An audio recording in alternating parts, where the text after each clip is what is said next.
Assalamu alaikum. Урматтуу Нурсултан Абишевич. Урматтуу Нурсултан ага. Сизге мен бүгүн Казак Республикасынын эл башы катарында эмес, Казак Республикасынын баштакы президенти катарында эмес, бүтүндөй түрк ааламынын аксакалы катарында, Казакстан элдеринин ассамблеясынын төрагасы катарында биз кыргыз казакка орток болгон аксакал, даанышман аксакал катарында кайрылууга мажбур болуп отурам. Бул кайрылууну туура түшүнөт деген терең ишенимдемин.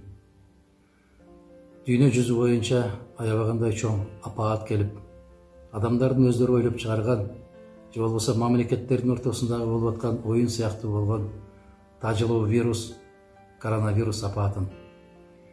Бул апааттын натыйжасында биздин 100 миңдеген кыргыз боордошторубуз Россияда иштеп жаткан жана башка өлкөлөрдө иштеп жаткан биздин боордошторубуз көптөгөн кыйынчылыктарды тартты.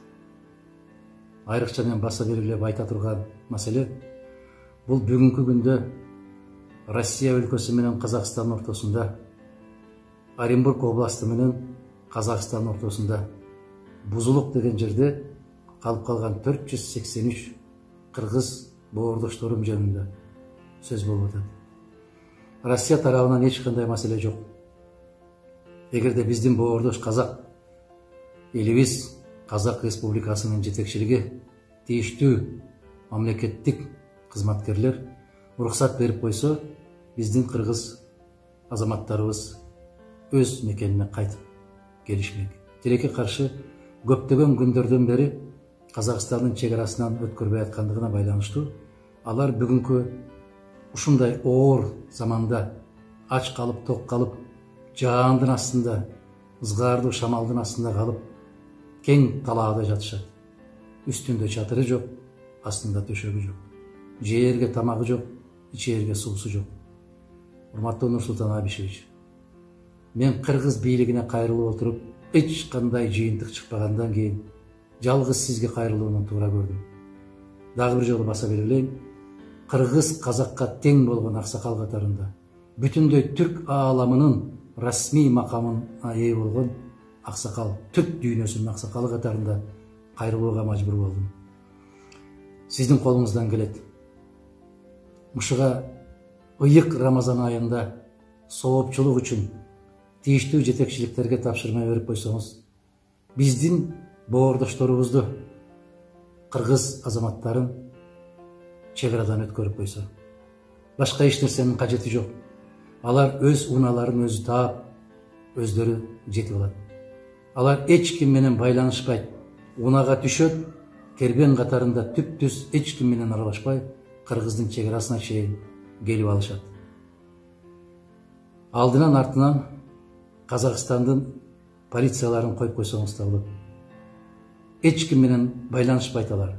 Бирдеме жуктурабыз деген эч кандай коркунуч болбойт.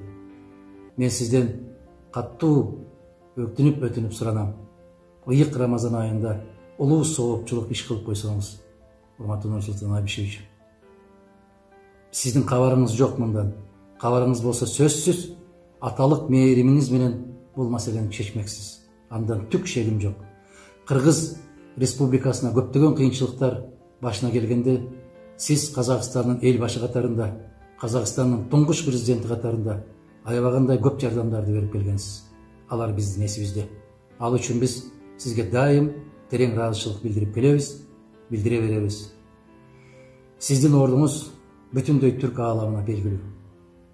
Урматтуу Нурсултан Абишевич, дагы бир жолу ыйык Рамазан айынын урматы менен кыргыз казактын бир туугандыгынын, кылымдарды карыткан экөөнүн бири-бирине болгон жакындыгынын урматы менен жараткан Аллахтын ыраазычылыгы үчүн сизге кайрылууга мажбурмун.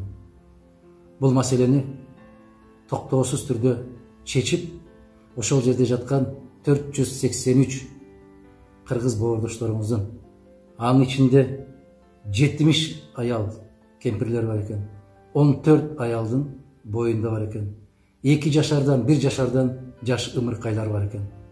Мына ошолордун көз жашын төкпөсөк, каттуу суранам, ишенимдүү түрдө суранам. Алардын ыраазычылыгы аркылуу Аллахтын ыраазычылыгына жетиштикти насип эткен болсун. Урматтуу Нурсултан Абишевич, менин кайрылуумду четте калтырбайт деген үмүт менен, сизге терең ыраазычылык билдирүү менен, сизге болгон сый урматымды баса белгилөө менен, иниңиз Адахан Нодумаров.